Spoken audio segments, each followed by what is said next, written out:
maunat na tagmayo. Okay? So this meeting we're going to discuss the topic on the design of the stairs. So by the way, sa previous na to nga mga discussion, nahuman na ta sa slab. No? So kung nato tanawon sa framing plan, the stair is located between grid line C and D. Ya ato na lang siyang i-zoom in, ang dapita lang, no? So ano na to i-drawing dire ang tibuok nga framing plan. Nga itong focus area ang stair. So the stair is supported by a beam, no, on at the floor level, and a stair or stair beam at the landing level. So if you look at the sectional view, so there is a floor level na atay beam na nag-support sa itong stair. At the upper floor, yung nga sa lower floor. Yung sa landing, natay stair beam dire. So kining stair beam is supported at the right side by this column, and at the left side by a planted column PC1. So kung kaning stair, this is the stair from second to third floor level, then this planted column will be supported by girder 2G1/3, no? 2G1 span 3. Okay, so gikan sa architectural plan, mangayon tani sa architect og section sa stair para makita na to ang unsay ang kuan pila ka steps, okay? So in our case, the floor to floor height is given to be pila ganito 3.0 meters, no? 3.0, so ang stair o ang landing na to nasa mid height or mid level, so that is at 1.5. Pero pwede man na to na may exactly divide yun at 1.5 kaya depende man na sa height sa steps. So in the figure, nakita na to nga from the lower floor to the landing, nakakay 8 ka step at 0.2 meter high per step, no? That would give you a vertical distance of 1.6. And from the landing level to the upper floor, there are 7 steps. At 0.2 meter per step will give you a vertical distance of 1.4. Okay? So naigamay diferensya kay from lower to landing is 1.6, from kining landing to upper floor is only 1.4. Pero sa atong computation kay di man kay na siya dako og diferensya, ato na lang nang i-consider nga parihara, no? We'll take it at 1.5, okay? Gawas kung dako kay diferensya, nalitan mas daghang steps from sa usa ka flight kay sa pikas, then we have to design them separately. But in this case, mura magnabahin ra sa tunga, no? O nang 1.4, 1.6, ato na lang take ang average ng vertical distance to be 1.5, no?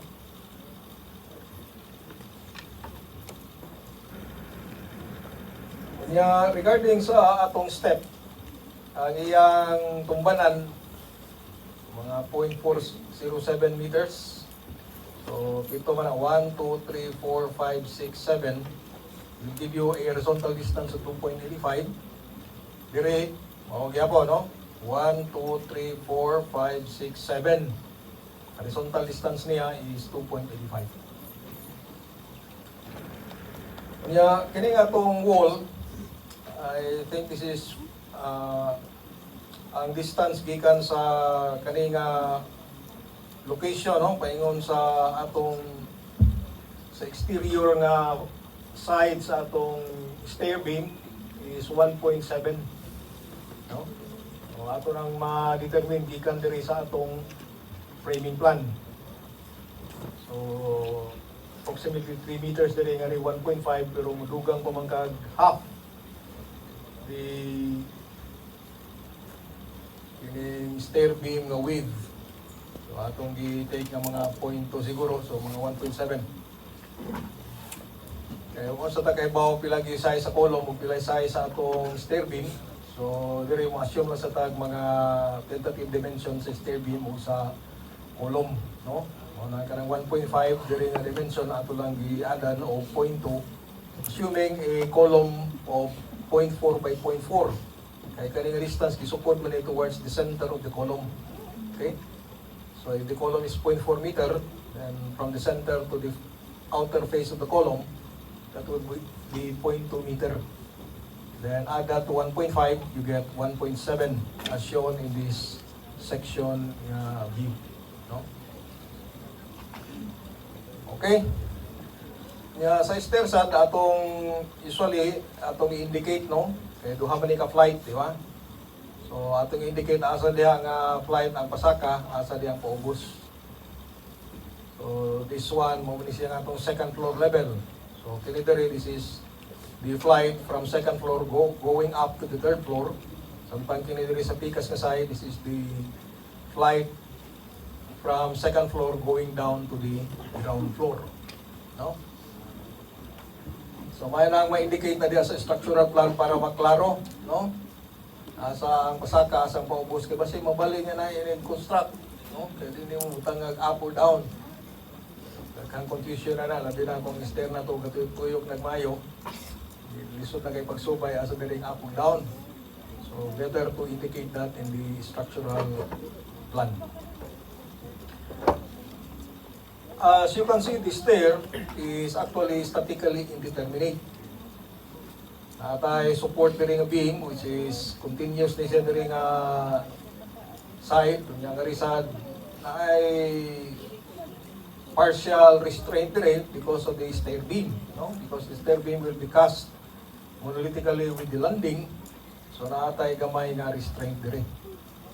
Kunya dugang pa gyud nala kani siya atong stair na piko pa gyud, no? Dili siya ingon nga straight nga member, di ba? Dili pa riya sa beam na straight nga straight horizontal nga member. So atong stair siya ay bend. So kung ato gini siya analyzon, ang mas accurate nini nga pag idealize na to sa stair mo ni siya og frame, no? Frame which is kung ato ni siyang i-convert na to sa equivalent nga stick model, so mo ni siyang usa ka member, then this will be another member here. So yun muna na, no? Kung panalitan nato siya nga i-idealize pa, no? Mura siyang frame, di ba? So dire kay naman tay continuity tungod kay naay slab dire, so we have here a larger restraint. And we can approximate that to be a fully restrained support. So pwede dire nga pag model ni mo dire i-fix ni mo ni dire, no? Samtang dire kay kuan man, di man siya fully restrained, no? You have here a what we call spandrel beam, a beam which carries the stair only on one side. So dili siya balance, no? So most likely kini nga atong stair beam doon na siya torsional deformation. And that will release part of the restraint at this end. So this cannot be considered as fully restrained, but only partially restrained. Regarding na ng partial restraint, ay pumunta ng pilaman parsyala, no? Of course, magagad na siya sa torsional stiffness sa imong stair beam. So a more accurate model will be to model it in 3 dimension, no? 3D nga model. Pero kung ato lang ingno na pwede man, no? Sabi na karon nga naanag yung mga software nga mga komersyal, software nga ngilngig kayo buwan, no? Ganiha lang na ispanawag na ko kanang namaligya og Midas, no? Mga ihinti sa Midas nga software. Kaya gusto silang mo-demo. So it is a very powerful nga software. Pwede rin mo na-analyze on using a finite element nga model. Pero dire dili ta mo sunod na, no? Kay gawas kung ang stair complicated yung kayo, then it will justify doing a more more refined na model. Pero kini nga stair medyo sayon naman siya, no? Simple naman, common kay siya ng stair, di ba?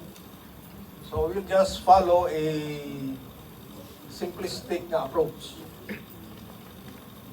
So atong i-simplify, no? Ang usa ka problem nga sa iyang kaugalingon is actually complicated, no? Kaya indeterminate mo siya, but we try to simplify. Now, if you read books or textbook in reinforced concrete design, doon ay mga authors no, nga nag-recommend sila mga method in designing stairs. Ingon ni nga type system, no, nga usa ka bali, nasa mga duha ka bali, nasa katulo mo ining liko, no, horizontally. So doon ay mga empirical yung mga approach na i-suggest sa pipila ka mga author sa reinforced concrete design. Pwede sa mong tanong mo sa YouTube na yung mga Indiano nga professor diha, ano? Sa in our country, we will design the stair like this. You know, kang mga Indiano professor, kugihan kayong kuhan sa ilang kagulingon sa YouTube, no? Tawag na itong YouTube University, di ba? Pwede sa, no? Siguro na sila magbinuang na to, no? Pwede sa nga mong tanaw mo dito na sila yung mga gitudlo sa natong ng mga pamagi ilang approach no, pag-design sa stair. So, kini nga to, tawgon talaga ni GITAMS approach. Ano na ito nga nini, no? Sa ako nagikaingon kung mag-design tayo stair nga medyo complicated na, no? Daliko-liko, nagmayo, mas may itong mas refined nga approach. Pero ingon nini, we can follow the simplistic nga procedure. No? So, sa may atong assumption diri aron ma-simplify na to. Pareha ba sa kanang building frame? Kanang building frame is indeterminate. But by making certain assumption, you can reduce it into a statically determinate problem. No? Panalitan niya itong paagi sa portal method o sa cantilever method o sa factor method. No? Kung nainamdum po mo sa inyong theory, sa portal method, i-assume ta nga na inflection point at the center of each girder, na inflection point at the center of each column, and that the shear carried by interior column will be twice the shear carried by an exterior column. So by applying those three assumption, ang atong frame mahimo ng statically determinate, no? So makaprovide na tag determinate na solution. But of course, the solution is approximate, but in most cases, especially if the frame is regular, the answer we obtain by approximate method is close to that obtained by more refined analysis. No? But the effort is greatly reduced. Diba? Kung imong i-simplify, yeah, kaning stair, no, is only one component of the building. So I think dili kayo kinahanglan nga mo follow kita og very theoretical gyud nga analysis, no? Okay? So to simplify mo na siya nga atong gikuan nga assumption. So the stair will be treated as a slab continuous at one end. So the end that we are talking about is at the floor level, no? So continuous siya dire, yun niya continuous at siya dire. So kinalang sabta na to nganong valid, no? Kana siyang assumption. Okay? Yung sa may mo maintain continuity. So natay beam, yan natay slab dire, no? So sa may moment dire that will be counteracted by the stiffness, no? Torsional stiffness of the beam and flexural stiffness of the slab. So that will generate more or less a large amount of fixity. Whereas dire sa PICAS, no? Dire sa stair beam nga side, maingon ta nga discontinuous siya, no? Kaya ang yung restraint there is offered only by torsional stiffness of the stair beam, no? Nga kasagaran kay stair beam, di man kayo nagko, no? Mga 200 by 400 to 50 by 400, so di kayo sa inyo na nagakuan. Then the more reasonable assumption, ang iyang behavior will approximate that of a partially restrained support. So manang continuous at one end, at the floor level, aside, and discontinuous at the other end, at the stair beam side. No? Kunya, instead of considering ini nga ano, ini siya nga actual niya configuration nga nasa balik, no? To stair from lower floor to landing, ginamosa na dire, no? From landing to the upper floor. So dili siya straight. Di ba? Na siya ipiko, no? Pero aron pag simplify sa atong calculation, ato lang siyang i-convert ngadto sa equivalent nga straight, nga horizontal nga member. Saman, okay mo diya? Sugot ra mo na na.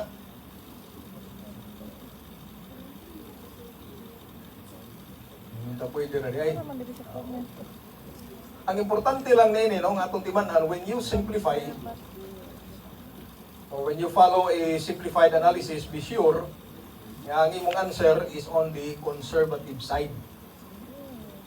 Kaya mag-simplify ka niya ang obtain mong mga forces mas gamay na noon kaysa theoretical yung mga answer. Delikado, no? So, ma-under-design mo, di ba? Pero kung ang answer nimo is somewhat conservative, so meaning it is slightly larger than the answer produced by more refined analysis, then that is okay, no? We have to remember that design is not an exact science. Dili ni parehong integral sin x dx ang answer negative cosine, no? Negative cosine. Dili parehong math nga eksakto gyud, no? Ini siya more or less. Importante nga natay mag-produce nga answer nga duos tinuod, no? Kunya nasad sa conservative side. So everywhere sa mga design nga mga textbook, this philosophy or principle, no, of in simplifying a problem is commonly applied. O ang theory, nasa judgment, no? So natay theory, nanglitan pag-design na itong fully restrained delay. So nagpasi na siya sa atong nakatunan sa mga rigidities, no? Flexural rigidity o torsional rigidity. Pero nasad siya judgment or approximation, ay pananglitan kini siya nga baog, no? Kaning bali nga configuration, ato lang i-assume, no? Or i-idealize na to nga mura na siya o straight. Okay? So, kung ingon dahil na, no? So, ganun diri, fix. This is the fixed support. Then, you have here the partial or discontinuous nga support. Diri sa right end. So, kung ingon na, pila may design moment, base sa ECI, yun ang nakatunan sa miyaging semester. Oh, diri 1/11 WL squared. Samtang diri sa mid-span dapit, pila? Basta 1/, no? Yan ganito yung discontinuous 1/24. Di ba? WL squared. So, kanang ECI ng mga coefficient, those are yung conservative, no? Somewhat conservative nga values. Kaya kung fully restrained, 1/12 na gina. Diba? 1/12. Kana, kung fully restrained ang both ends. Pero yung kag-prop, prop na beam, no? So, ang fixed and moment, 1/8, no? Samtang sa pika, 0. Pero kani kay ang iyang behavior between man, no? Sa fixed at both ends o sa prop ka beam. Then, the moment at the continuous end is between 1/12 and 1/8. So, gamit ang 1/11, no? Okay. So, in step 1, we have here the stair dimensions. So, width of the stair, we can see that from the floor framing plan. Kani 6 man divided by 2, so 3 ang width sa stairs, divided by 2 kay duha man ka flight. So each flight, so pa kani siya gikan dire Paingon diya nga muna siyang gilapdon, no? So that would be 1.5. Okay? So kung actual siguro na, that would be slightly lesser, no? Kaya magkay backbone kining beam. So of course ang stair mabitpid na dire. Pero kana din na kahit na mukuhan ka ng magkakinot na ng mga dimensyon, no? Nga na sa millimeters. Ha? So, ang ato, more or less 1.5 meters ang iyang width. Horizontal clear span, so from this figure, natay 2.85, okay, plus 1.7. So, kana siya nga distance, paingon na dito sa outer face sa imong stair beam. Then you subtract the width of the stair beam, which is assumed to be 0.25. No? So, kani siyang 0.25 nga atong isubtract. That is the assumed width sa atong stair beam. Because we are computing the clear span. So, ang clear span, kuha ka vertical dire, no? Ang line. Kanya dire vertical line at the face of the interior face of the stair beam. So ang atong clear span is the distance between these two vertical lines. Kana siya. So 2.85 plus 1.7, then subtract the width of the stair beam. So muna dire nga naatay minus 0.25. So we get an answer of 4.3. Then we calculate the slope angle. So kung tanawon taning atong step, no? So horizontal nga distance sa tumbanan 0.407.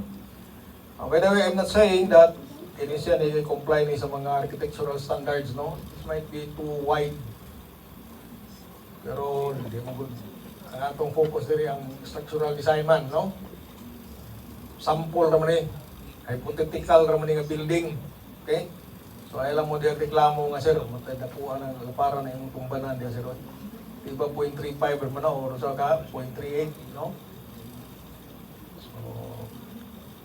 So diri sa atong example, ang tumbanan niya is 0.407, samtang ang iyang rise, no, is 0.2 meters.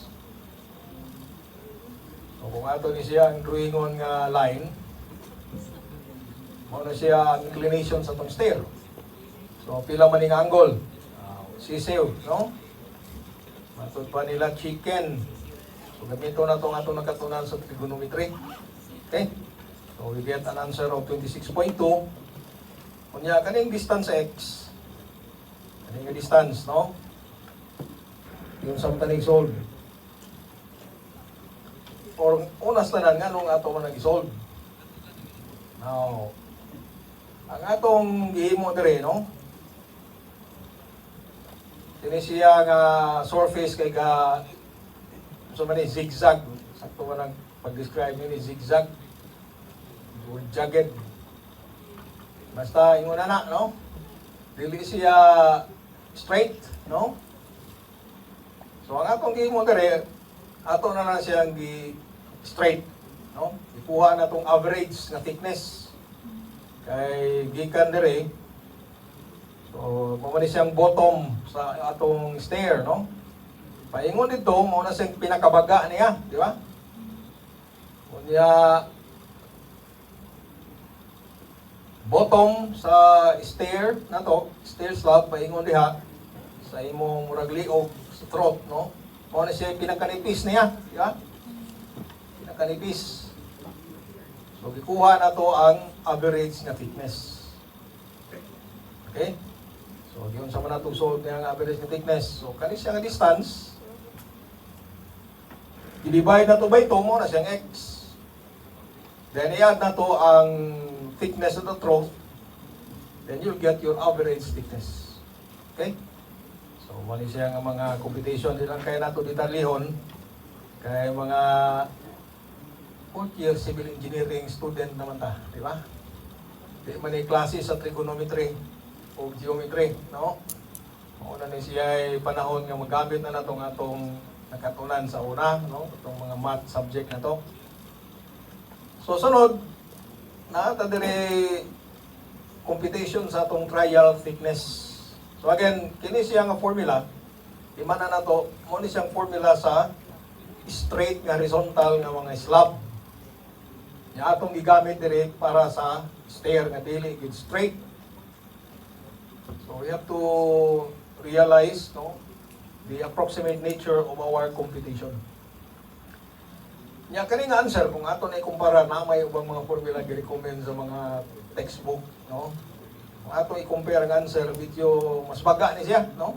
Ato pa kung gusto ka mag-refine sa mga design, medyo mas economical siya. Then you can do a more refined computation, no? Following the procedure, no, recommended in some textbooks. Okay, so ano siya sa 1n continuous, no? Nainumdo mo? 1n continuous. So L over 24 times the modification factor of 0.4 plus Fy over 700. So Fy is 276. Our clear span L is gikan dire 4.3 meters convert to millimeter. Then we get 142 mm. Yeah. Kanang 142 mm, ato na siyang i-round off ngadto sa mas practical nga dimension. Di ba? Oh. Ato i-round off mo 150. No? So kasagaran ang mga thickness in increments of 25 mm. So 100, 125, 150, 175, 200. Una na, no? Dili na mo increment o pinong kayo ng millimeter na yun. Ha? Okay, so 150. So probably, what am I ingon, no? Nga kani siya nga thickness, mo ni gini siya pinaka economical or optimum na siya nga thickness, no? Trial ra ni siya nga thickness. Karon mo na siyang thickness diri sa trough, no? Sa ang minimum thickness, i-add na to ning x to get the average thickness over this portion, no? Nga natay steps. So we have here an answer of 0.24 meters. Then next we compute the inclined distance. Gikan diri pa ingon diha o gikan diri pa ingon dito, no? Sa ato nang giiskutan ganiya nga ang actual gyud nga vertical distance 1.4 man o diri 1.6. So gawas nga slightly different kini nga inclined distance sa kani nga inclined distance, no? Kaya daw nilang horizontal distance parihara pero ang vertical distance ni bari man gamay. Ngari 1.4 ngari 1.6. But instead of computing sa duha, no? Compute at 1.4, compute at 1.6. Yang answer na maura gyapon mag-aabot ra gyapon tas crossing. Di ba? So ato na lang gikuha ang average nila nga value nga 1.5. O na ngay mo kay buong anong dili 1.4, dili 1.6 ang gamit diri kun dili 1.5. Okay? Aron mausa na natong compute ang duha. So 2.85 or pwede sad mo gamit kanining mas dako, no? Kaning 1.6 pwede sad, no? Okay?